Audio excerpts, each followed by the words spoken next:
Hello everyone, welcome to Eerora. I know many of you enjoy listening to these videos as you fall asleep, so before you drift off, I'd love for you to leave a comment letting me know where in the world you're tuning in from.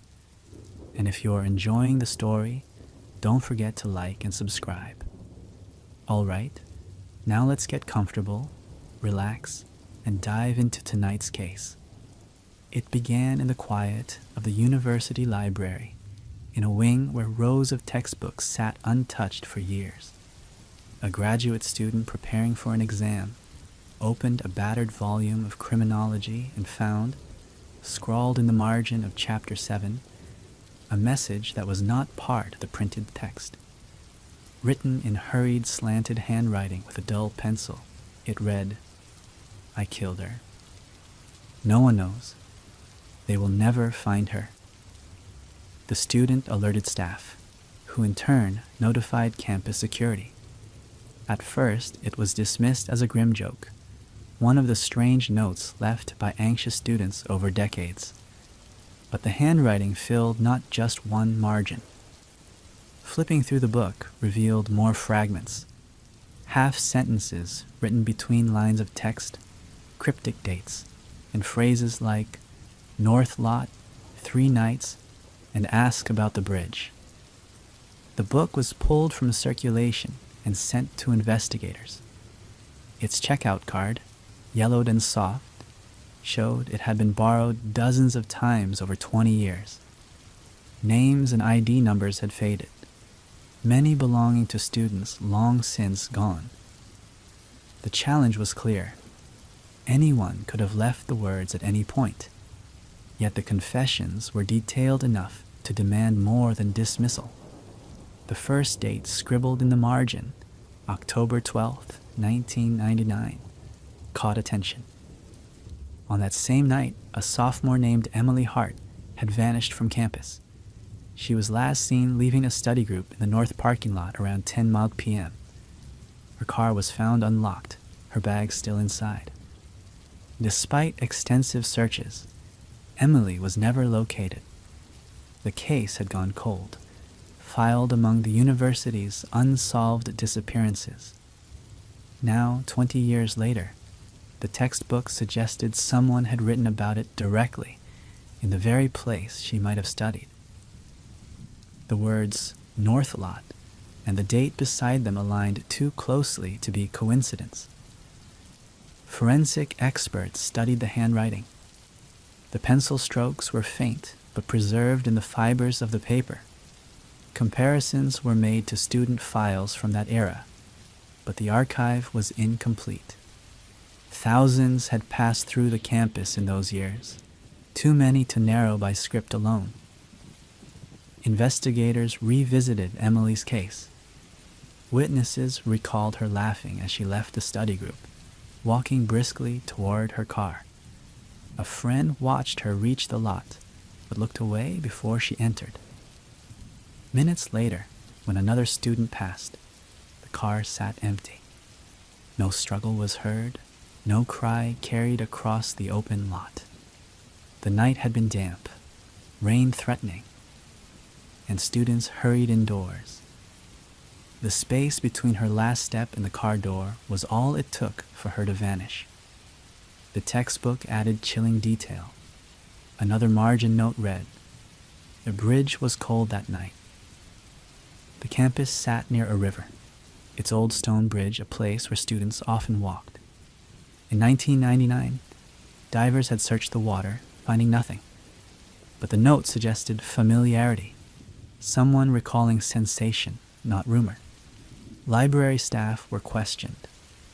The criminology volume had been part of the collection since 1995, always available for checkout. In 2002, it was rebound, but the pages with the notes had not been removed. This meant the handwriting had been present for at least 2 decades, unnoticed until now. Students who studied in that section began to recall rumors. Some spoke of whispers about a confession book passed among certain groups. Others dismissed it as urban legend. but the physical presence of words and graphite made it more than story. The investigation widened. Alumni were contacted, particularly those who had borrowed the criminology text around 1999. Records were incomplete, many IDs defunct, but several names remained traceable. Some were interviewed, most laughed uneasily, denying any knowledge. One recalled hearing about a guy who liked to write secrets in margins, though she could not name him. The campus atmosphere shifted.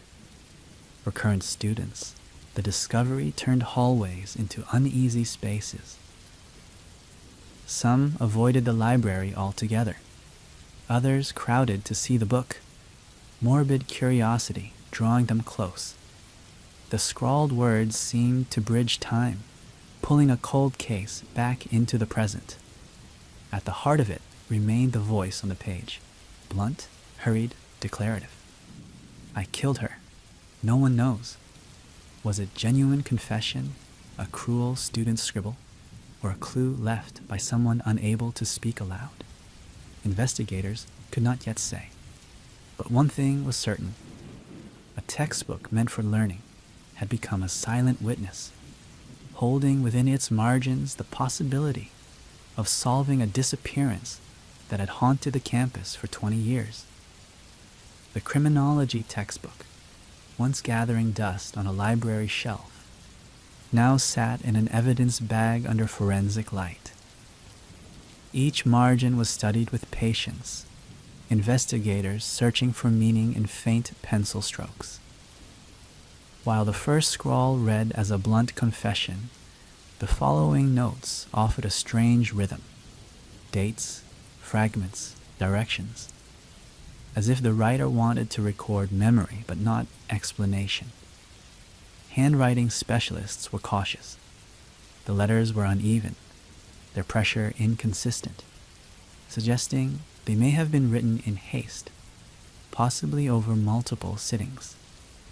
Some notes pressed deeper into the page, leaving impressions visible on the reverse side.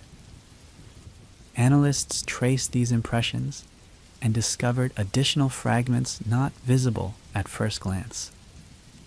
Still hear her and don't look down.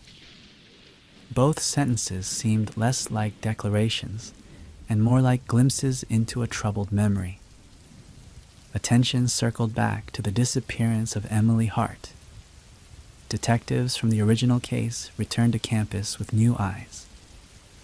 They recalled the exhaustive searches of 1999, the north parking lot combed, the stone bridge searched, cadaver dogs taken through the woods. Nothing had been found. Yet the notes in the book hinted that someone with direct knowledge may have left a private record, assuming no one would ever read carefully enough to notice. Investigators revisited the checkout history.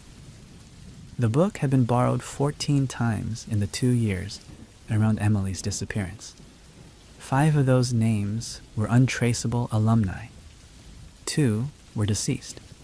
Others had moved far away.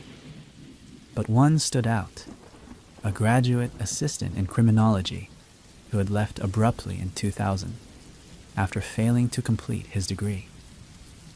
He had since changed addresses several times, working in unrelated fields. When interviewed, he denied any knowledge of the notes, insisting he had borrowed the book only for a research paper. Other leads surfaced. A retired professor recalled rumors of a student fascinated with testing systems and pushing boundaries.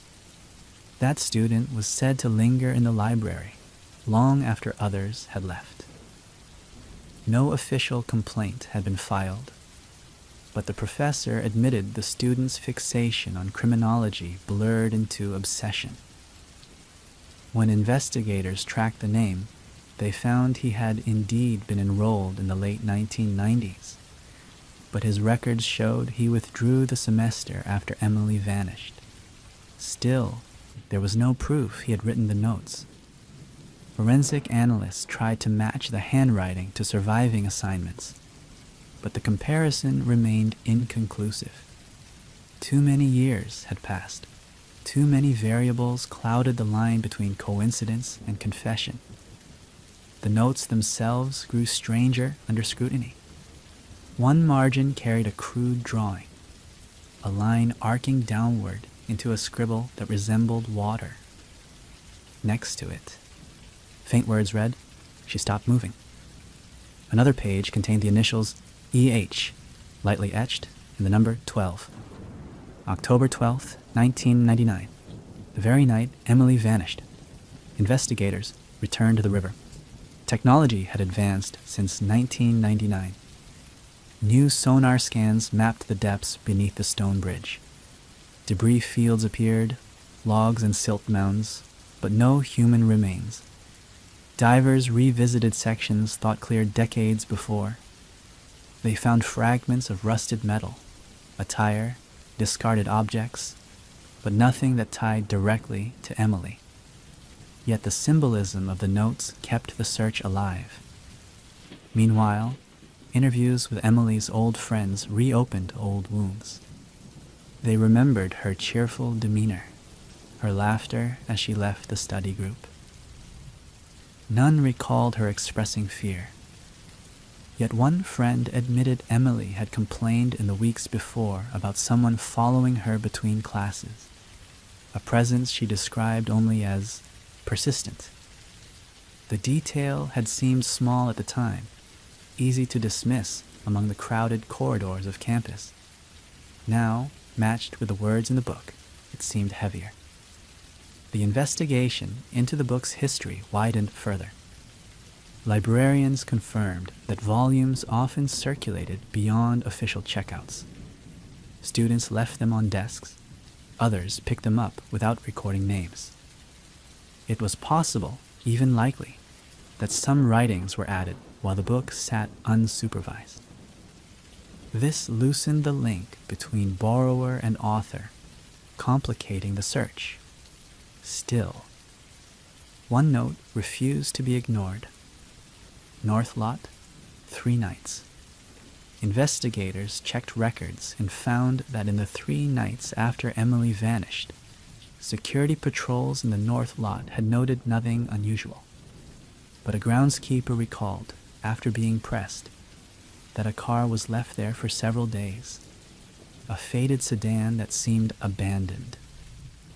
By the time anyone checked, the vehicle was gone. No record of its plate remained. Could this have been the writer's car, or simply a coincidence lost in memory? False leads appeared often. Students from more recent years admitted they sometimes wrote dramatic lines in books for amusement. Investigators tested these claims, comparing the graphite density. The older notes aligned chemically with pencils common in the 1990s, while newer graffiti in other volumes reflected modern brands. The timeline pointed toward the older case. What unsettled investigators most was the possibility that the textbook served as both confession and shield. Whoever wrote the words may have wanted to unburden themselves, but lacked the will to speak aloud. Instead, they left a private message in a place meant for knowledge, hidden in plain sight among theories of crime and justice. The trail circled endlessly between pages and memory. Was the student who withdrew after Emily's disappearance the author? Was the graduate assistant? Or had an unknown hand left words that were never meant to be found? Section 2 closes with unease. The book carried fragments of confession, yet not enough to condemn. The bridge remained silent, the river unrevealing, and the scrawled words, "I killed her. No one knows," still echoed in graphite, daring investigators to prove whether they belonged to truth or cruel invention. By spring, the investigation into the textbook confession had reached its limits. Detectives had traced alumni, re-examined the river, and compared handwriting samples yet each lead dissolved into ambiguity. The scrawled words remained stubbornly suspended between possible truth and possible prank. The criminology text itself became a kind of artifact. Students requested to see it, some out of curiosity, others out of unease. The library, reluctant to draw attention, locked it away. To investigators, it remained both evidence and riddle, a confession preserved not in voice or paper trail, but in pencil graphite between theories of crime. The notes were analyzed one last time. Specialists concluded they were almost certainly written within a short span, perhaps a few days, perhaps a week. Their alignment with Emily Hart's disappearance was too precise to ignore. The initials, EAH, the date of October 12th, the phrase North Lot, each pointed toward the night she vanished. Yet no proof could place the pencil in a specific hand. Without that, the words were haunting, but not binding. Emily's family was shown the findings. They wept quietly over the idea that someone had written such words, yet never spoken them aloud. For them, the notes confirmed what they had long feared, that Emily had not run away, but had been taken. The lack of resolution was another wound. They left the station carrying photocopies of the margins, clutching them as though they might be the closest thing to an answer they would ever receive. The student who withdrew after Emily's disappearance remained a figure of suspicion. His abrupt departure, his fascination with criminology, his presence on campus at the time, all left investigators uneasy. But with no evidence beyond coincidence, he could not be charged. His life now was quiet, his addresses ordinary, his voice flat in interviews. If he carried secrets, they remained behind unbroken eyes. The graduate assistant, too, was left in shadow. His denials stood firm, his past unremarkable, his link to the book tenuous. He faded back into obscurity after questioning, leaving behind only speculation. In the end, the textbook returned to its silence. Its pages were closed, its words preserved in storage, its mystery unsolved. The case of Emily Hart remained open but cold, her absence stretching across decades. The only new testimony was the faint graphite left by an unknown hand, whispering from margins. Students still speak of the book. Some say they hear pencil scratches in the quietest corners of the library, as though new words are being added when no one is watching. Others avoid the criminology section altogether, unsettled by the thought that truth can hide in plain sight for years, waiting for a casual hand to turn a page. The official record closes with ambiguity. A missing student, a textbook scribbled with confessions, and no bridge between the two strong enough to hold weight in court. But the unofficial story endures, told in whispers. A killer who could not remain entirely silent, leaving fragments in the very pages meant to study crime. And so the case rests, not with justice, but with graphite in margins, a cold river beneath a stone bridge, and the memory of Emily Hart, vanished on a damp October night, remembered now through words that may be truth, or may be only shadows written by a hand that never wanted to be known. The call came from a postal carrier driving the back roads of the county. He reported seeing light through the windows of an abandoned farmhouse, a place long known to stand empty. Curious, deputies arrived just after dusk. What they found was unsettling in its simplicity. 3 candles burning steadily on the kitchen table, their flames tall and untroubled by drafts. The rest of the house sat untouched, coated in dust and silence. The farmhouse had been empty for nearly 10 years, its last occupants moving away after the land was sold and never developed. Windows were cracked, shutters hung loose, and the roof sagged with age. Yet the interior, when deputies stepped through, told a different story. Floors had been swept recently. The kitchen table was bare except for the candles. A thin layer of dust stopped at the doorframe, as though someone had cleaned selectively inside but left the outside to weather. Deputies searched room by room. Upstairs, beds were still made as they had been a decade before. Quilts faded but folded neatly. Wardrobes contained old clothing, long out of fashion, still hanging on wooden hangers. In the living room, a clock ticked faintly, though its hands were stuck at 2:17. Nothing suggested vandalism, nothing of theft. Instead, the space felt paused, as though a family had stepped away and never returned, leaving behind their order. Neighbors were questioned. Few had paid the property any mind. It was simply part of the landscape, a house that had aged into scenery. One recalled seeing a faint glow in the windows the week before, but assumed it was the reflection of car headlights. Another admitted to hearing what she thought was a radio one night, soft music drifting faintly across the fields, though no one lived close enough to confirm. The discovery of the candles raised immediate questions. How had someone entered the locked farmhouse? The back door showed no forced entry. The keyhole was old, worn, easily manipulated, yet there was no sign of damage. Whoever lit the candles had either carried a key or known how to slip inside. The sheriff ordered the farmhouse sealed, but curiosity drew investigators deeper. In the parlor, a ledger was found in a drawer of a desk. It listed chores in careful handwriting: fix fence, gather eggs, wash linens, as though from a time when the farmhouse was still lived in.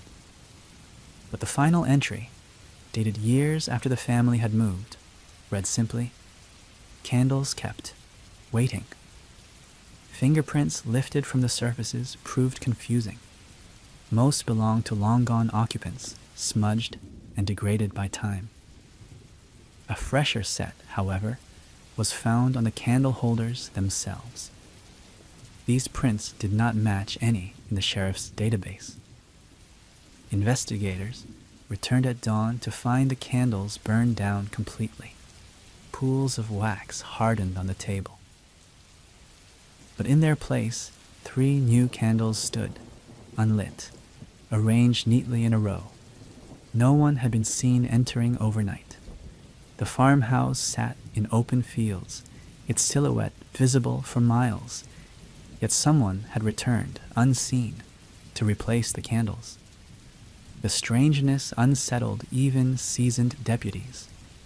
The farmhouse, already a relic of emptiness, now carried the weight of ritual. Candles lit, candles replaced, an order maintained by hands unknown. Attention turned to the property's past.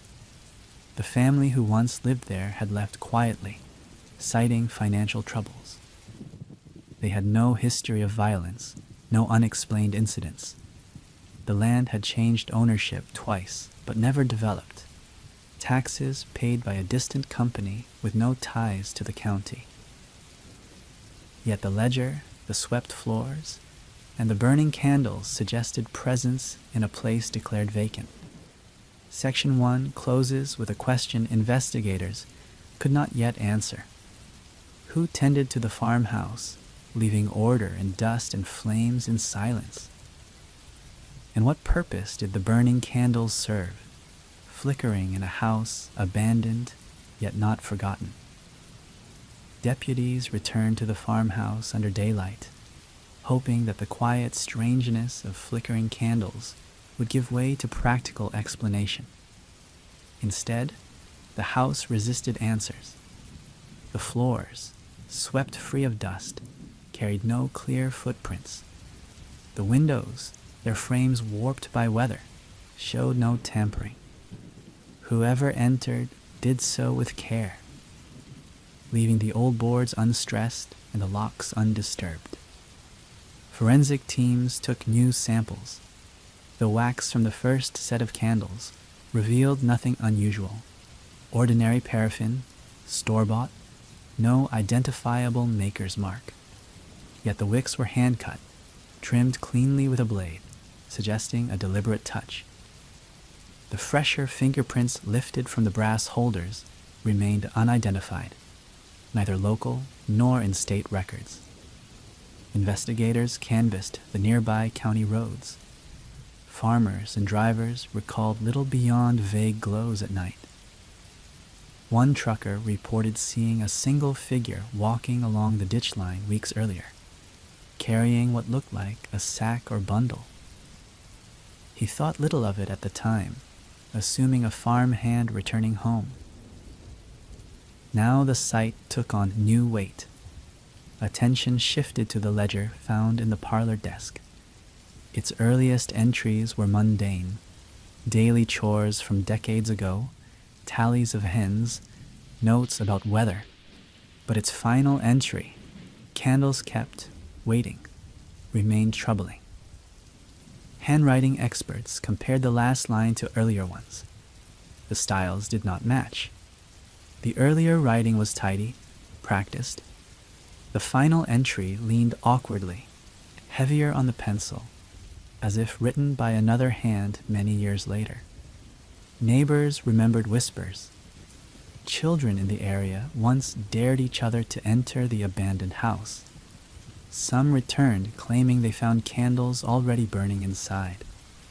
Others swore they heard footsteps upstairs, though the rooms were empty. Over time, such stories blurred into legend, the farmhouse reduced to a backdrop for ghost tales. Yet the deputies now faced tangible proof. Candles burned by someone real, someone meticulous, someone who still visited. Investigators reviewed property records.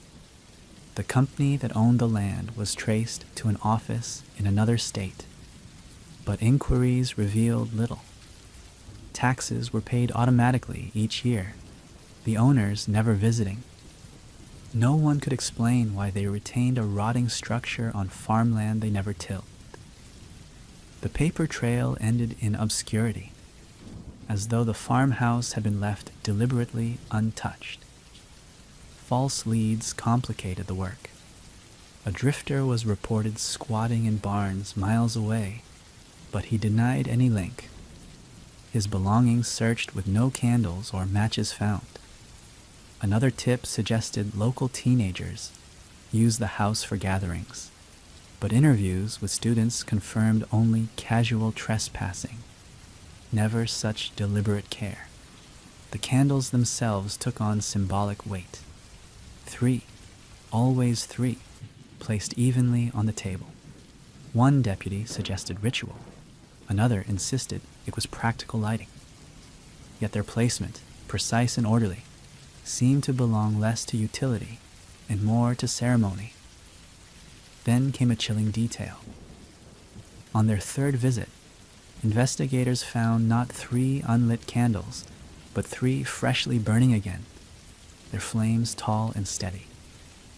The house had been under observation from the road. No one had been seen entering. Windows and doors remained shut, yet the candles were burning, as though lit by unseen hands. The sheriff ordered overnight surveillance. Deputies parked at distances, eyes fixed on the silhouette of the house against the night sky. Hours passed in the silence. At 2 a.m, one deputy swore he saw a faint figure move across the upstairs window, though no entry had been recorded. When they rushed in, the house was empty save for the 3 flames, still upright, untouched. The mystery thickened. Prints remained unmatched, the ledger's last line unexplained, the property's ownership unclear. All that investigators knew was this: Someone tended to the farmhouse, maintaining order in a ruin, sweeping floors and lighting candles into silence. Section 2 ends with unease. Was the caretaker an old resident returning in secrecy? A trespasser using ritual to claim the house, or something stranger? An unseen figure preserving a memory by flame? The farmhouse gave no answer, only steady candlelight against its crumbling walls. By the end of the season, the farmhouse had become less a crime scene than a vigil. Deputies rotated through overnight watches, waiting for the return of the unknown caretaker. Each night, the same. The house silent, the fields empty, the candles somehow renewed. No figure ever crossed the threshold. No lock was forced, and yet flames reappeared, steady as ritual. Investigators leaned on the evidence already gathered. The fingerprints remained unidentified. The ledger still bore its troubling final line. Candles kept, waiting. The ownership records confirmed the land was tied to a shell company, managed automatically. No human presence ever traced. It was as though the farmhouse was suspended in time, sustained by invisible hands. The community grew restless. Some avoided the road entirely, unwilling to glance at the windows for fear of seeing firelight. Others drove slowly past, searching for the figure no deputy had yet caught. Rumors spread. Some said the last occupants had promised to return. Their absence explained only by death. Their memory honored by an heir no one could name. Others whispered of rituals older than the farm itself, of land once used for gatherings long forgotten. Investigators conducted one final sweep of the house. In the attic, hidden beneath warped boards, they found a small wooden box. Inside lay 3 unused candles, identical to the ones lit below. Alongside them was a folded scrap of paper, yellowed but still legible. Its words were brief. For when I cannot return, keep them burning. No signature marked the note. The handwriting did not match the ledger, nor any of the known family who once lived there. It was another voice, anonymous, carrying intent but not identity. The sheriff ordered the farmhouse locked, the candles removed, the box sealed as evidence. Yet within a week, calls came again. Light was seen in the windows, 3 flames flickering against the glass. Deputies entered to find new candles, lit and steady, though the building had been sealed. The box of evidence remained untouched in storage. At that point, the case was left unresolved.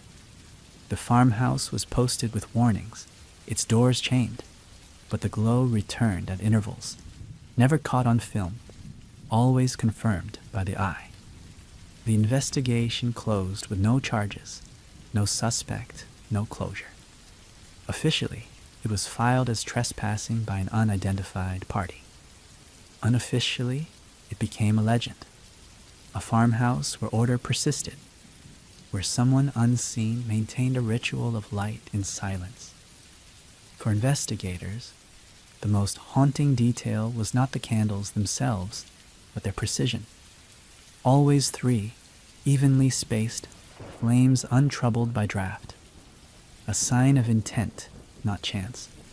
Whether tended by human hands or by something that resisted being found, the farmhouse remained alive with small acts of care.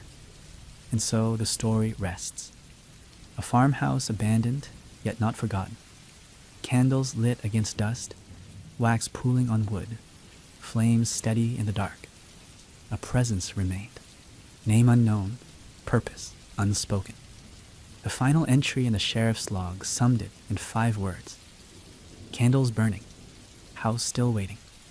The hotel rose in pale stone and quiet glass over the old downtown, a 1920s building, refurbished into soft carpets and low lamps.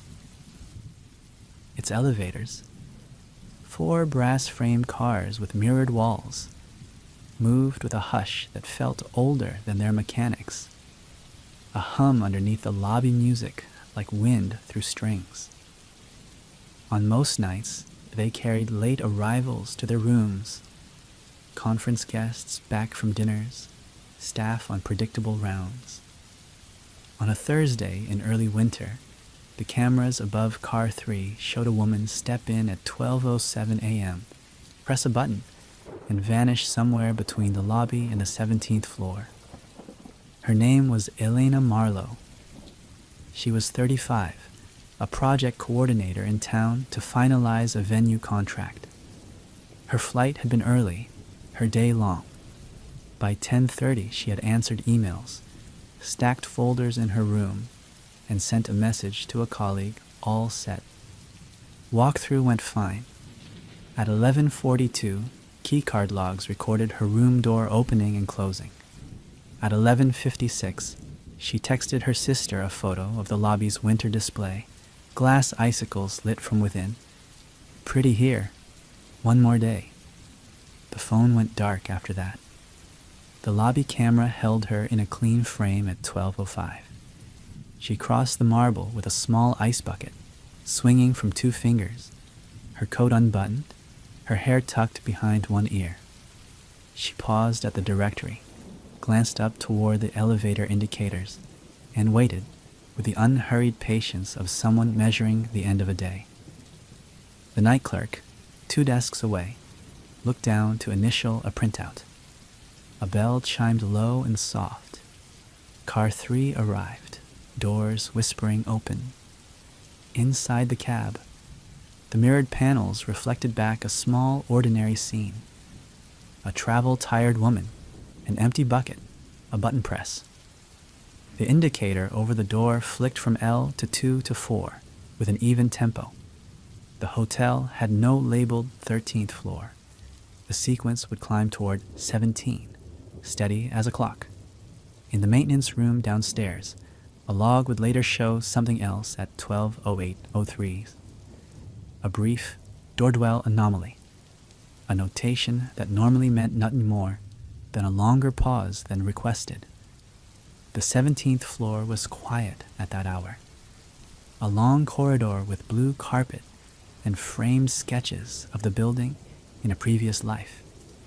Housekeeping carts stood nested in a service alcove. Ice and vending sat behind a glass door mid-hall. The camera at the corridor's far end faced the elevator lobby and the turn toward rooms 1701, 1714. At 12:09, the doors of car 3 opened onto that stillness. The cab, when it arrived, was empty. The discovery of emptiness would not be made for hours. It would begin, instead, with a morning that failed to start. Elena missed her 8:01 a.m. meeting in the restaurant downstairs. The venue manager texted, then called. No answer. At 8:30, a staff member knocked at room 1712. No response. The night clerk off shift mentioned seeing her in the lobby around midnight, ice bucket in hand. Housekeeping entered at 9:05 with a manager present. The room waited as if paused. Bed turned down but unslept. Laptop closed on the desk. A phone charger coiled but unused.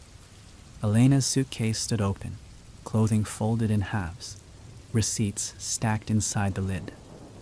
On the dresser sat a folder of contracts, signature flags peeking from the edges like small patient tongues.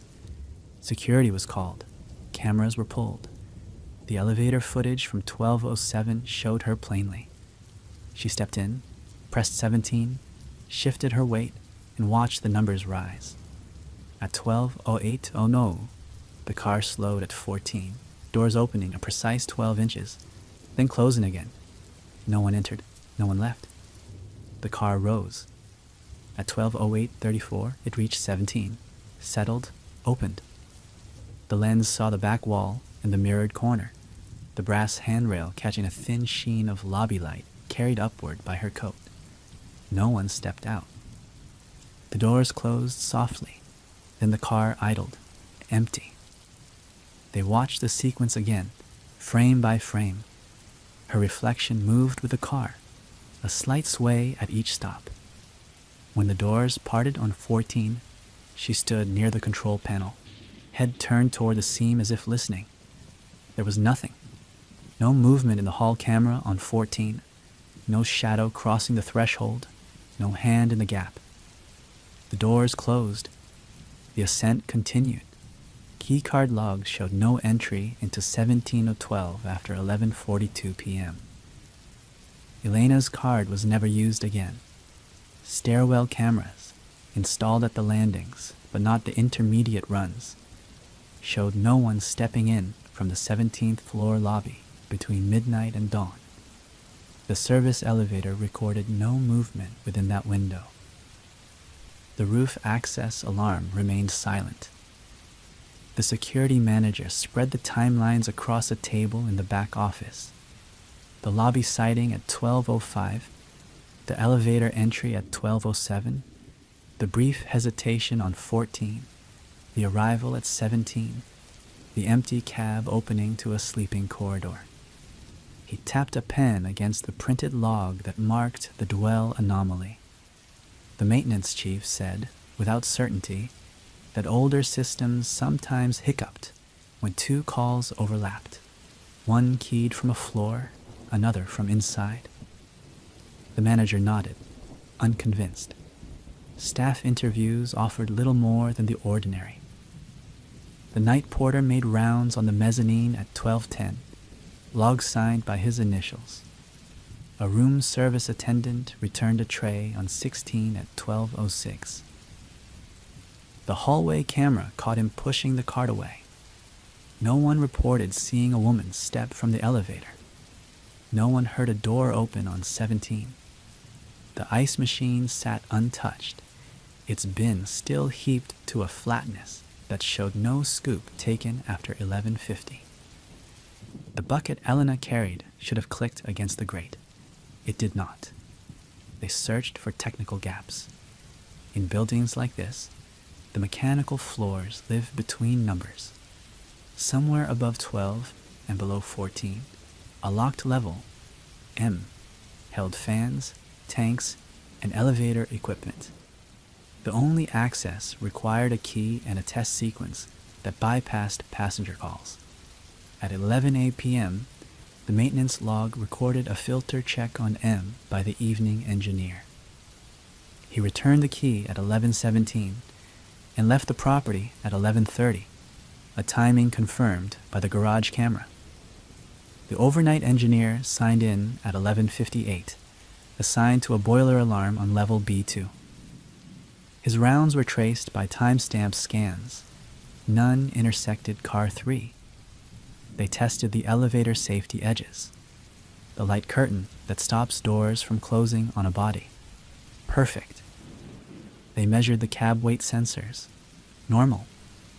They rode the same path with the camera on split screen. Lobby to 14, pause to 17. At each opening, the view was mundane. The polished jambs, the carpet, the quiet hall.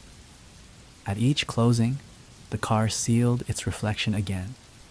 On the second day, they looked outside the building. Traffic cameras caught street light on wet asphalt, a bus exhaling at the corner, a lone pedestrian at 12:11 cutting across toward the parking garage. The angle was wrong to show the hotel's side door. Still, the security manager marked the time. The loading dock camera, high and grainy, recorded a service door open for 20 seconds at 12:13 as a night steward wheeled out trash. No silhouette crossed the frame. The door closed. Elena's belongings told the same calmer story. Her wallet rested in the room, safe, unlocked. Her phone was not in the room. Odd, given the quiet charger, but her tablet lay in a tote under the desk. A downloaded novel opened to a page mid-paragraph. In the bathroom, a glass held a toothbrush beaded with a last use. On the bed, the room booklet lay open to the ice and vending diagram. the 17th floor map marked with a dot from a previous guest's absent-minded pen. The hotel's general manager stood in the doorway of 1712 and listened, as if the room might offer a sound back. Outside the window, the city turned its morning gray to late light. He felt, as others would confess privately, that the space had not been left so much as interrupted. Investigators pressed on corners where tension hid. The pause on 14. Why had the doors kissed open onto an empty hallway when no one had pressed the hall call? The maintenance chief suggested a ghost call, a button brushed and forgotten by a guest passing on their way back from ice. Perhaps.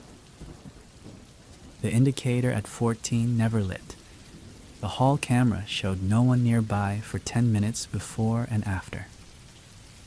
They considered the possibility no one wanted to name first, that Elena had stepped into the stairwell on 17, or out of view at 14, and left by a door without a camera.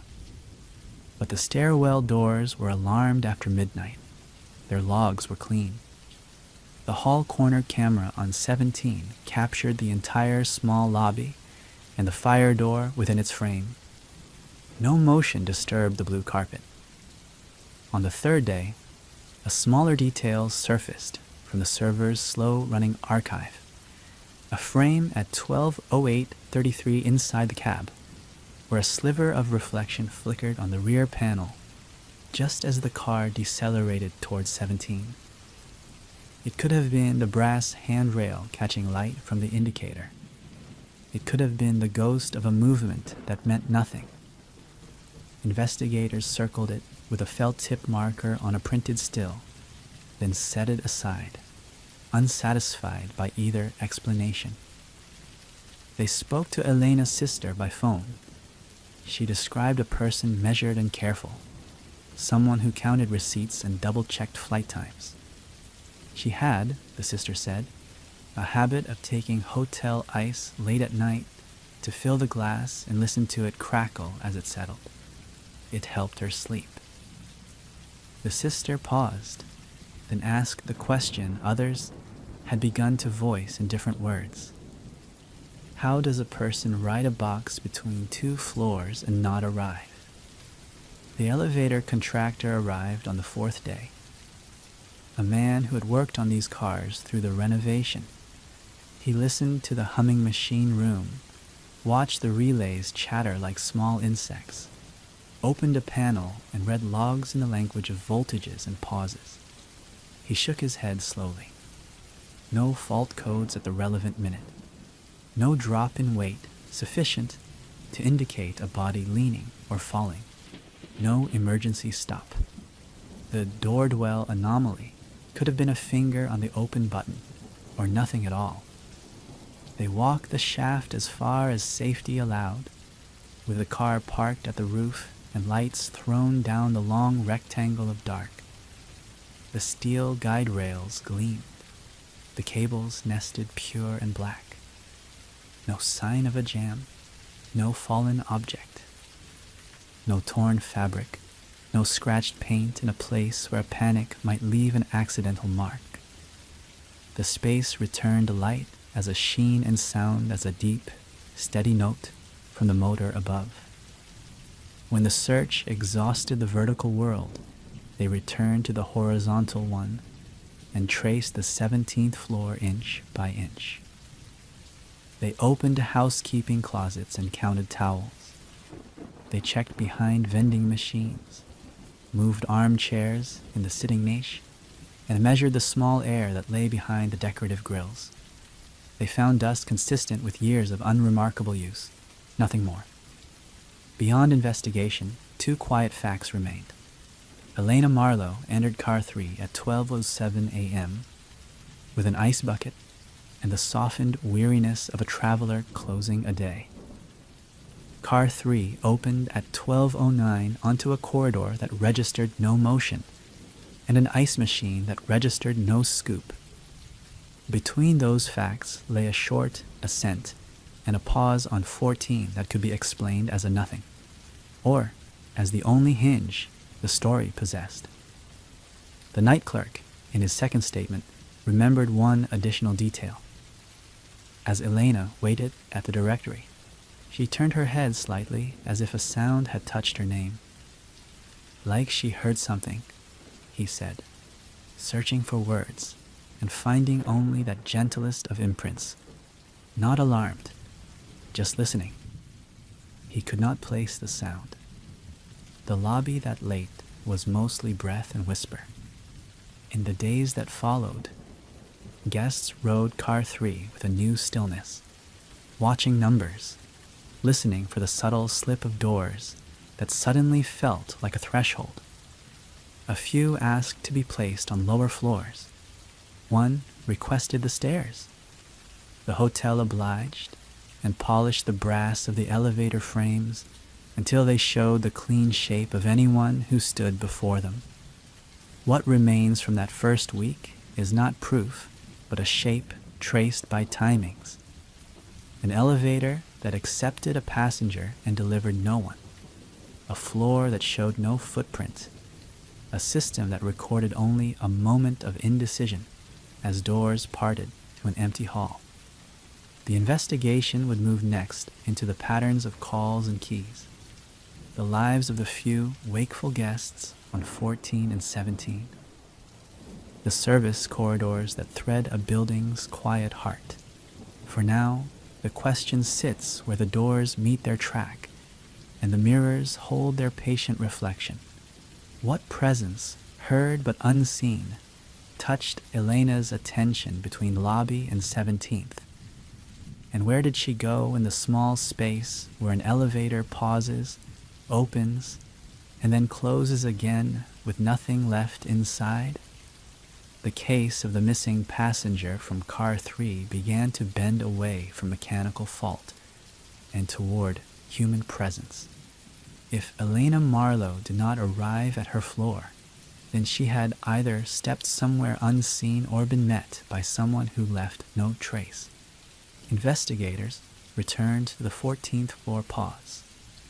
The hallway camera on 14 had shown nothing. Still, detectives walked the carpet themselves, counting steps from the elevator bank to each door.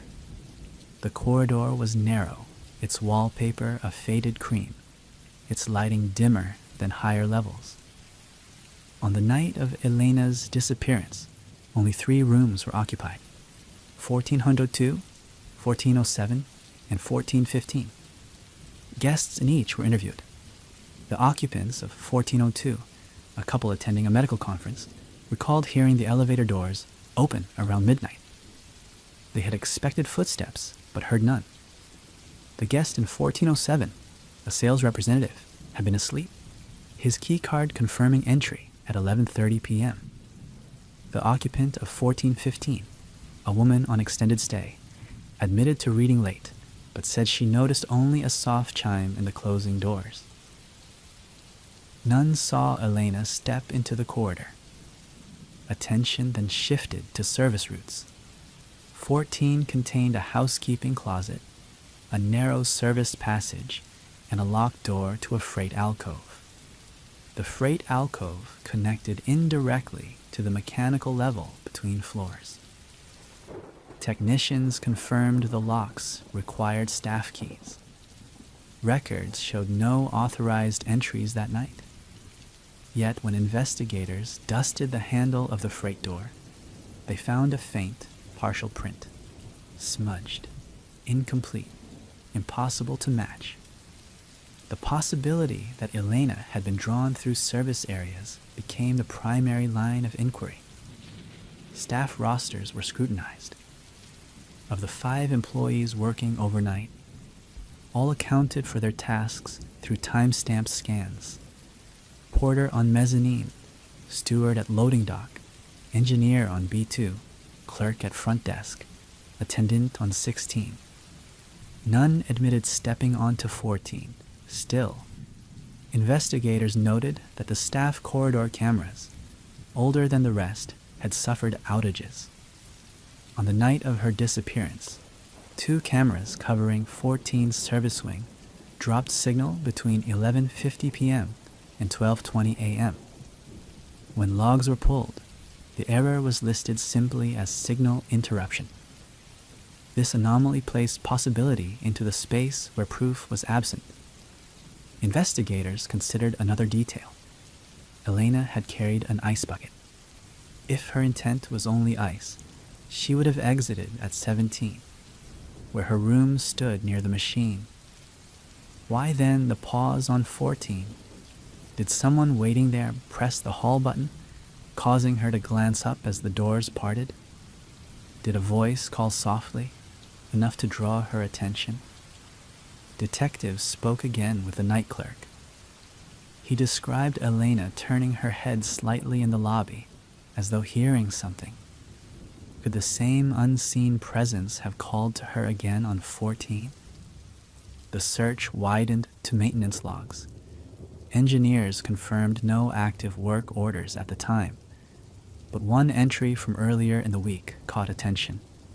A note about stray noises reported in the shaft near car 3. A guest had complained of voices in the walls late at night. The engineer dismissed it as sound echoing from pipes. Still, the complaint took on new significance. The investigation next reviewed keycard data. Staff cards were logged with precision, but one anomaly surfaced. At 12:12 a.m., a MasterCard attempted access to room 1409. The attempt failed. The card had been deactivated months earlier. No one should have been carrying it. The system logged the attempt, then nothing further. When staff lockers were searched, no such card was found. This false lead raised more questions than answers. If someone possessed a deactivated MasterCard, how had it been used at all? Was the attempt part of a malfunction, or had an untracked key slipped into the wrong hands? Meanwhile, Elena's phone remained missing. Cellular pings ended at 11:56, just before she entered the elevator. Either the phone was powered down, or it was shielded somewhere signal could not reach. The stairwell between 14 and the mechanical level was one such place, its concrete walls deadening reception. Speculation began to center on the possibility that Elena had been lured, willingly or unwillingly, from the elevator onto 14, then into a service corridor during the camera outage. From there, the trail fragmented into possibilities: hidden exits, freight access, even concealed storage once used when the building was a 1920s bank. Records showed renovations had closed those spaces, but blueprints suggested narrow voids still threaded the walls. False sightings complicated the search. A guest reported seeing a woman resembling Elena outside the hotel at 12:20, walking quickly toward the riverfront. Security footage of the street corner showed only blurred figures, none identifiable. Another claimed to hear footsteps in the 14 stairwell around 12:15, though no alarm logged the door opening. Days stretched into weeks. The elevator company dismantled panels, checked logs, tested brakes and sensors. Nothing explained disappearance within a sealed car. Theories began to diverge. One group of investigators leaned toward abduction through service areas. Another suspected voluntary exit onto the street. A third held that technical manipulation of logs and cameras concealed a simpler truth: that she never reached 17 because she never intended to. Yet her suitcase remained packed for return, her contract signed, her meetings scheduled. Nothing in her room suggested departure by choice. Everything pointed to interruption. By the second week, investigators faced the same paradox. A woman entered an elevator, and an empty cab arrived. The pause on 14, the deactivated key card, the camera outages, the smudged print. Each offered threads but no knot.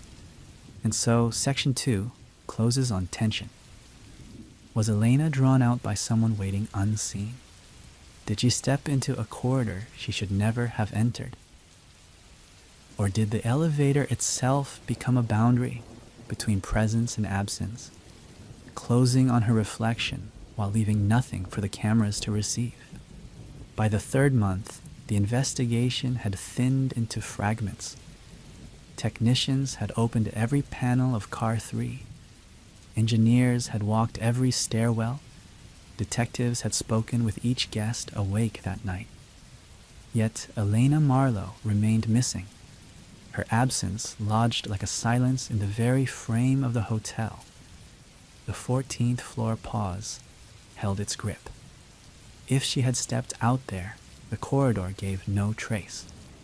If she had been drawn into a service alcove, the cameras fell dark exactly when they might have caught it. If she had continued to 17, then she vanished between a door opening and a camera's patient eye. Each possibility contradicted another, leaving investigators circling a space that seemed narrower with each telling. The missing phone was never recovered. Its last pulse at 11:56 suggested she still held it when she left her room.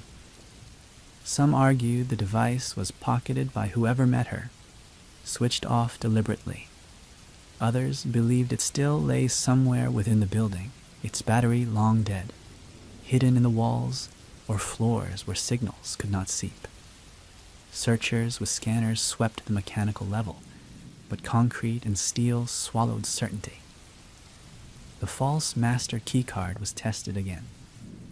Logs showed the attempt at 12:12, the same window when Elena should have been stepping onto 17.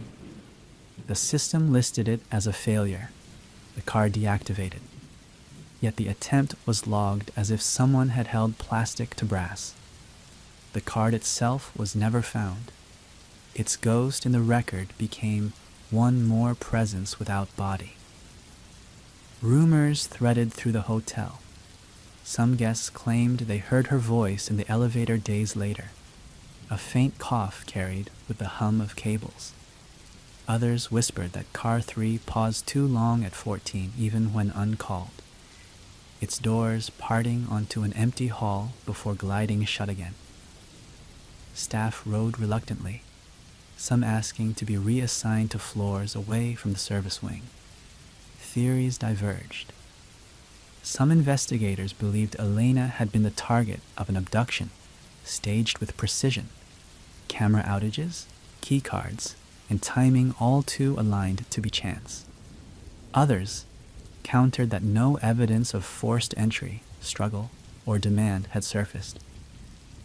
A few entertained the possibility she'd walked away by choice, leaving contracts, suitcase, and appointments behind. A decision that spoke not of planning, but of sudden break. Yet her family insisted. She was careful, steady, tethered. She would not vanish into the night without a word. In the absence of answers, the investigation slowed, then paused. Reports were filed, timelines printed, footage archived. Car 3 returned to its rhythm, carrying guests between lobby and suites as it always had. Though each ride bore the trace of midnight, the hotel did what hotels must: replaced carpet, polished brass, assured guests of safety. Yet a quiet unease lingered. Staff passing the 14th floor often glanced at the freight door, half expecting to see a shadow waiting. Guests on 17 sometimes pressed for ice, then returned quickly, uneasy in the corridor where Elena's footsteps never sounded. Her case remained open, unsolved, her name added to the city's registry of missing. The file carried not proof, but patterns. A woman with an ice bucket, a pause at 14, a door that opened on 17 to emptiness. In time, investigators would admit privately that what unsettled them most was not what they found, but what they did not. No discarded phone, no fabric torn in a hinge, no witness firm enough to hold. Just a record of descent and ascent, of pauses and openings, of doors parting with no one to step across. And so the case endures as a question whispered against mirrored walls. Where does a passenger go when an elevator arrives empty? And why did Elena Marlowe never return from the ride she began at 12:07 a.m.? The train station was small, serving only 2 lines that crossed through the valley. Yet it carried the quiet gravity of places built for waiting. Wooden benches lined the walls. The timetable clicked softly overhead, and in winter the smell of coal smoke drifted from the depot. On a January morning, a station attendant making his rounds found something that unsettled the stillness. A pair of shoes placed neatly side by side at the edge of the platform. No one stood near them. The tracks ahead were empty. The shoes belonged to Michael Darrow, a 32-year-old commuter who boarded trains at the station each weekday for his job in the city. He was well known to staff, quiet, punctual, always carrying a leather briefcase. That morning, his name appeared on the roster of tickets scanned, confirming he had entered the station at 6:42 a.m. Cameras showed him purchasing coffee at the kiosk, nodding politely to the vendor, then walking toward the platform. At 6:55, the train arrived. Passengers boarded, doors shut, and the cars pulled away. Only afterward did the attendant notice the shoes, resting perfectly parallel at the platform's edge. Michael was not among the seated passengers. Investigators replayed the cameras.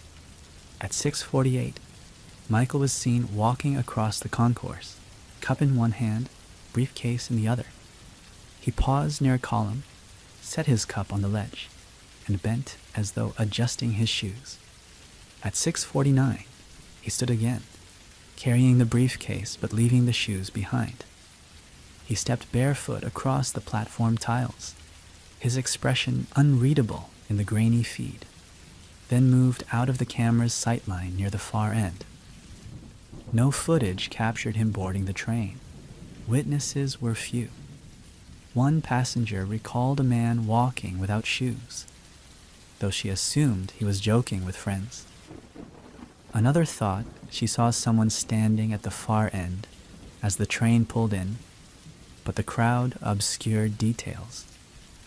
None could confirm where Michael went when the doors closed and the train departed. The shoes themselves were ordinary leather Oxfords, worn but polished, laces tied. Inside one shoe, investigators found his socks, folded carefully. The act seemed deliberate, not hurried. The briefcase was never recovered. Michael's family was notified. His wife confirmed he had left home that morning at his usual time, dressed for work. Nothing unusual in his mood. He had kissed their daughter goodbye, checked his watch, and driven off in his sedan. The car was found in the station lot, locked, keys missing. Inside, detectives found only a parking stub and a small envelope of toll receipts. Searches of the station and tracks yielded nothing.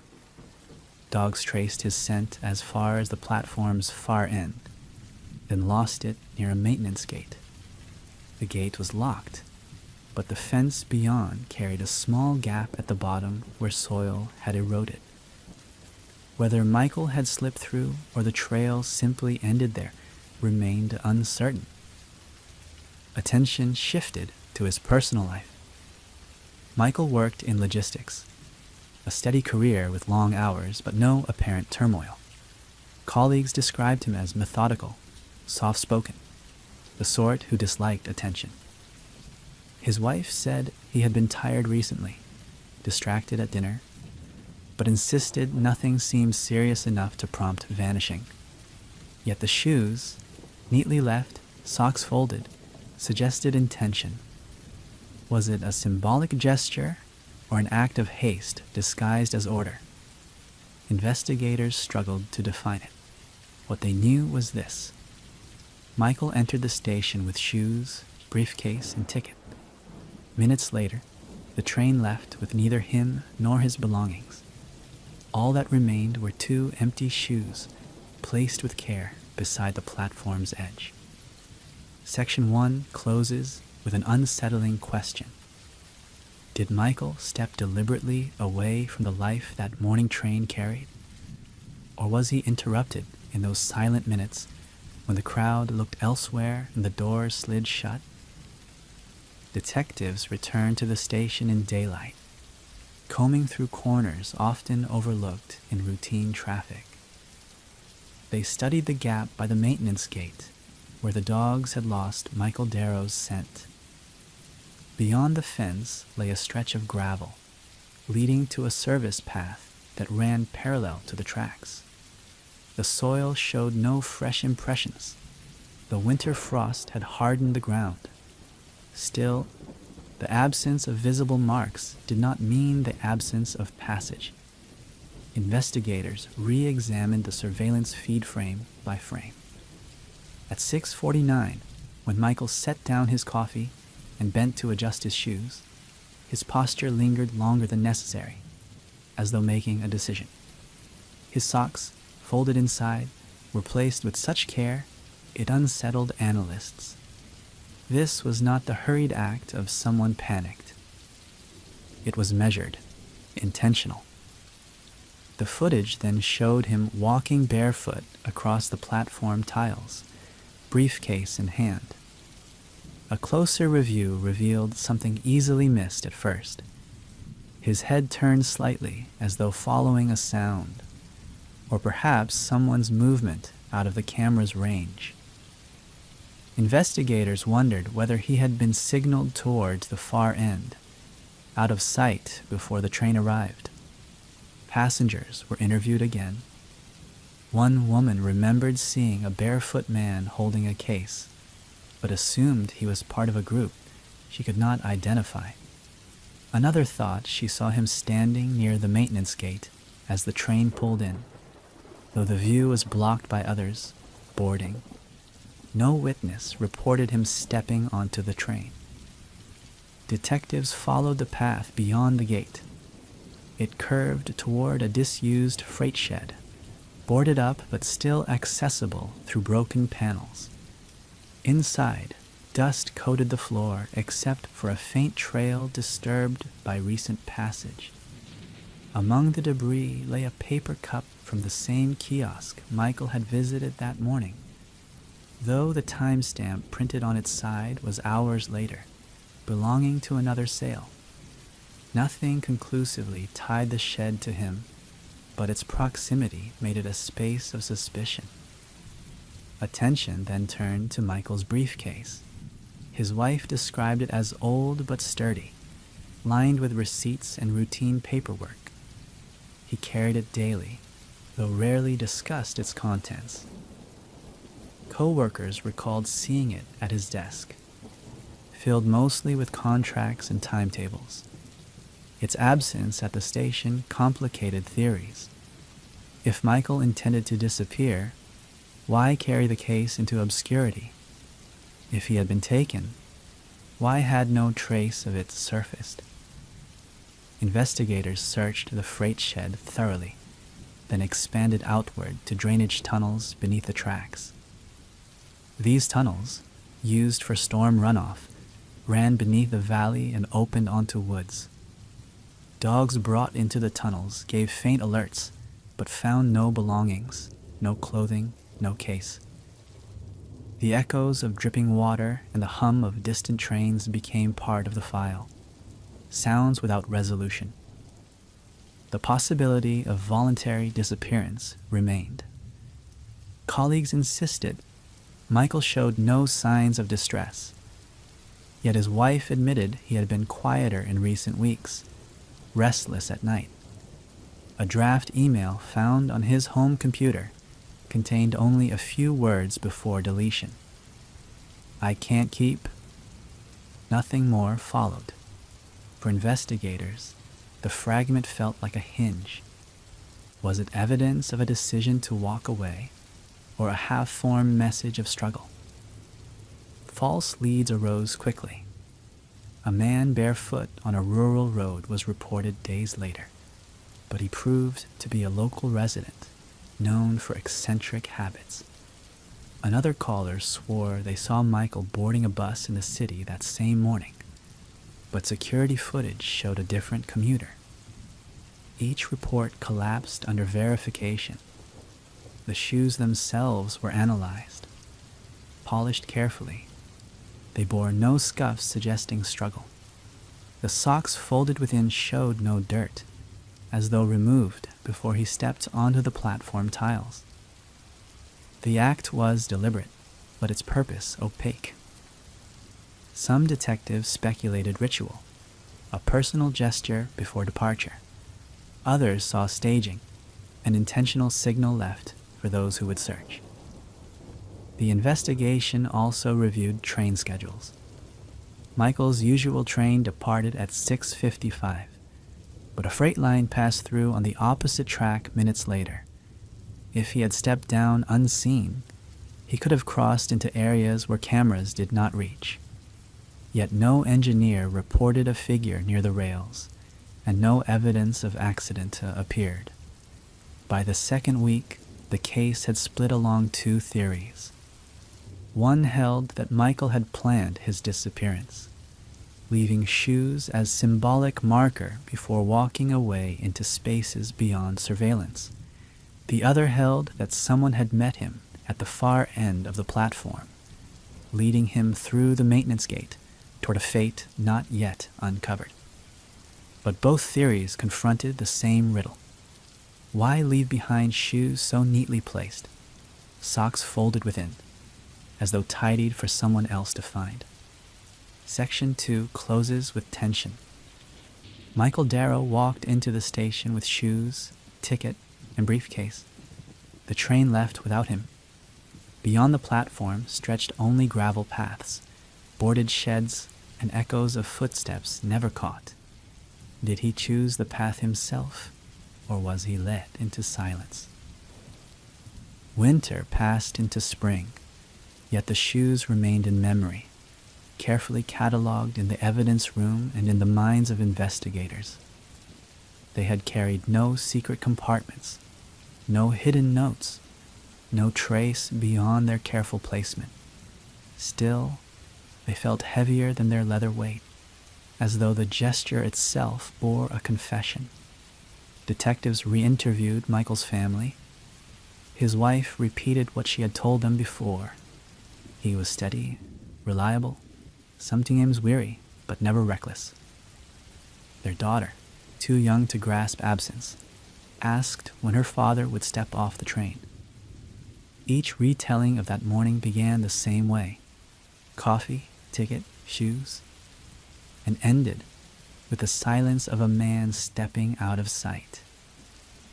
The maintenance gate was replaced with a stronger lock, the fence repaired, but its memory lingered. Investigators could not prove he had passed that way, yet the lost scent of the dogs pointed in no other direction. Beyond the gate, gravel path and freight shed offered the only corridor unmonitored by cameras. The shed's faintly disturbed dust became the last tangible echo of presence. The briefcase was never recovered. Its absence became as loud as the shoe's presence. Colleagues confirmed it contained only ordinary papers, yet none of those papers surfaced in recycling or landfill searches. Either the case traveled with Michael into disappearance, or it was taken by another who has never shown it. Theories hardened into two shapes. 1. Michael left deliberately, stepping barefoot from a platform of routine into a new, hidden life. 2. He was led, willingly or unwillingly, into a path prepared for him. The shoes left as a signal, or as evidence of interruption. Both carried weight. Neither carried proof. false sightings continued to arrive, each dissolving under scrutiny. A man in another city carrying a similar case. A barefoot figure near the river at dusk. None resolved into certainty. Each call reopened hope, only to end again in silence. By summer, the case file grew still. The official report declared Michael Darrow missing under unexplained circumstances. The shoes and socks remained logged as personal effects. The train schedule continued. Passengers arriving and departing, with the clockwork rhythm Michael once followed. Yet the story endured in whispers around the valley. Commuters spoke of glancing at the far end of the platform, half expecting to see a man standing barefoot with a case in hand. Attendants sometimes lingered at the maintenance gate, listening for footsteps beyond. The shoes, ordinary leather, became an emblem of presence abandoned, of routine broken, of a life paused without reason. What remains is not resolution, but a gesture. A man bent at the edge of a platform, folded his socks, set down his shoes, and walked away. Whether he chose that step or was guided into it, no one can say. The train departed, the crowd thinned, and the shoes stood alone in the morning light, waiting to be found. The official log ends with 12 words. Passenger ticketed, passenger not boarded, shoes left neatly at platform edge. And so the story closes in stillness.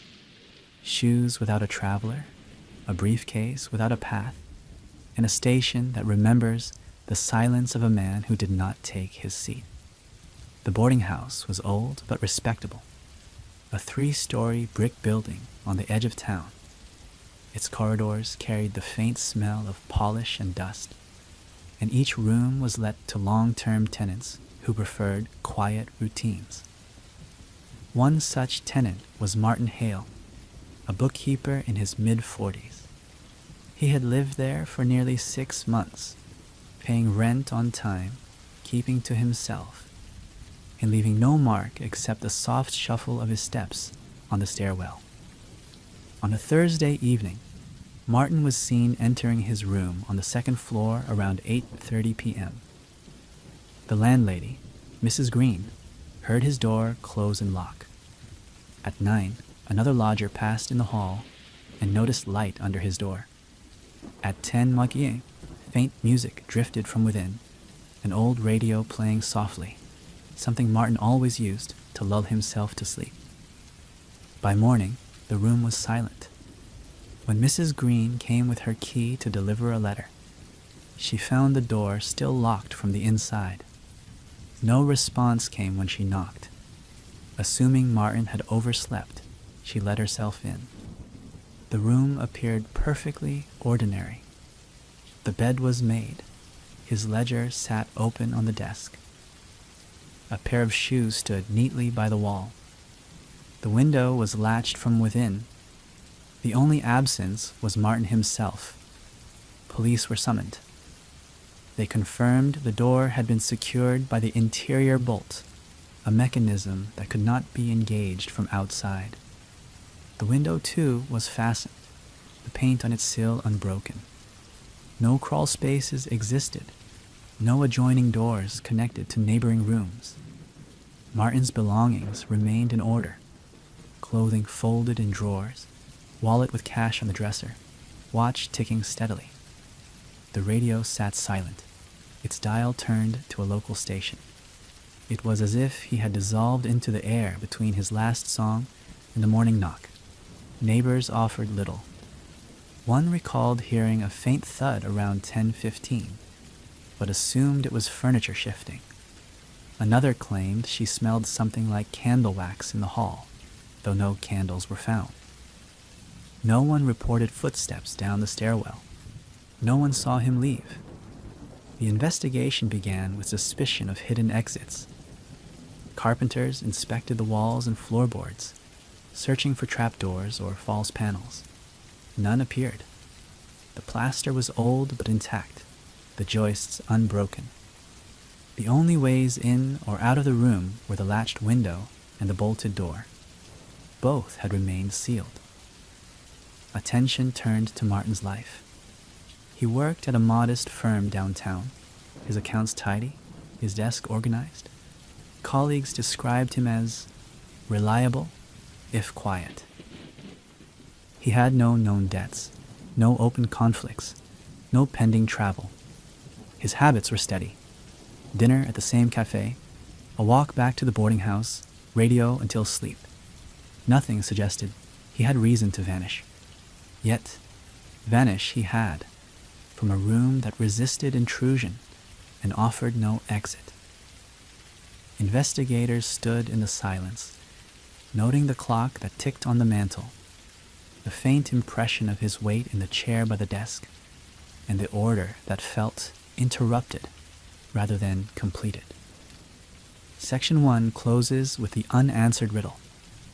How does a man disappear from a room locked from the inside, with no trace left but his shoes by the wall and the silence of a radio dial turned down?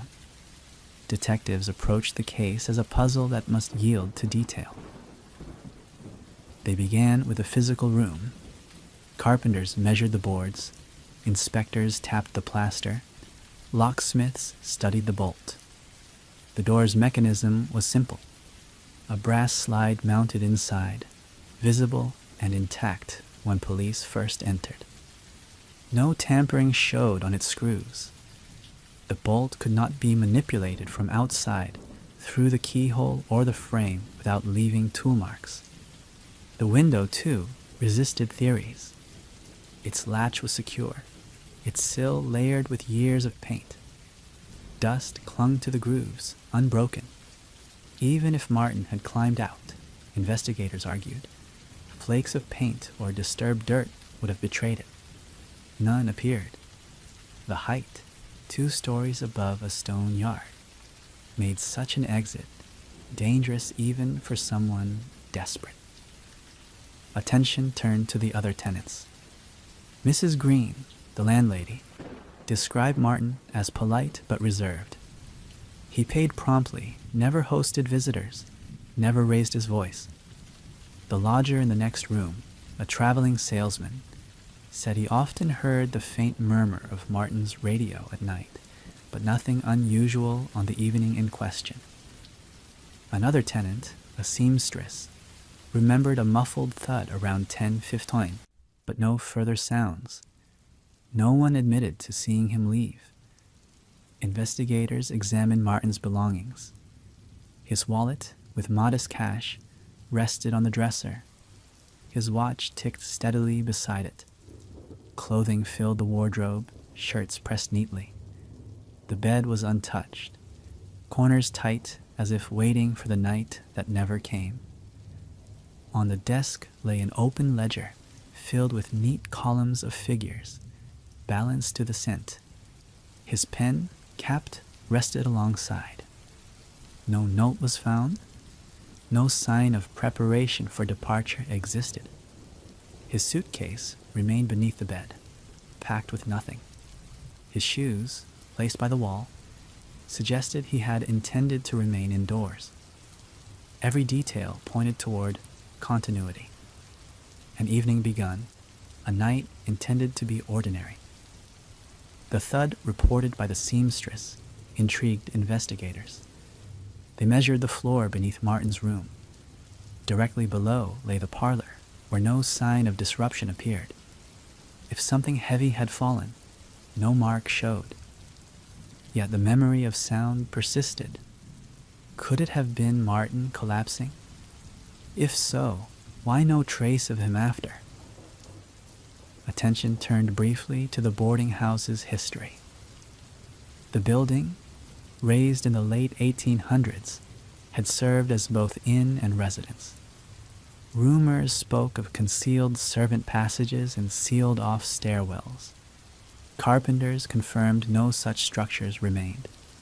Renovations decades earlier had stripped the building to simple rooms. Still, the lore of hidden exits persisted among tenants, feeding unease. False leads arose. One caller claimed to see Martin in a tavern 2 towns away, but the man proved to be another with similar features. Another insisted she passed him walking along the river, yet no one else confirmed it. Each sighting dissolved, leaving only the locked room. Investigators considered whether Martin could have chosen to vanish. His bank accounts were untouched, no withdrawals recorded. His work showed no irregularities, his reputation unblemished.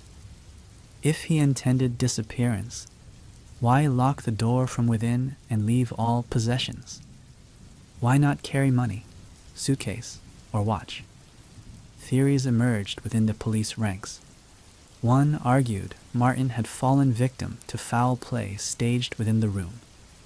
Yet the absence of disturbance contradicted this. Another suggested mental break. Perhaps he fled barefoot and unseen, though no door or window bore evidence. A third held that he had found a means of exit still undiscovered, some overlooked flaw in the house's structure. But each theory circled back to the same unyielding fact. The door was bolted inside, the window latched, the room undisturbed. Section 2 closes with that paradox intact. Martin Hale was last seen entering his room, heard with his radio playing, his light glowing beneath the door. By morning, with lock and latch unbroken, he was gone. Investigators were left with a question sharper than evidence. How does a man walk out of a room that admits no exit? Weeks stretched into months, and the room remained as it had been on that final night, ordinary, undisturbed, and missing its occupant. Investigators had stripped the boarding house of its mysteries, yet none of their methods yielded a door where no door had been. The ledger Martin left on his desk was studied again. Columns of figures showed no irregularities, no hidden code.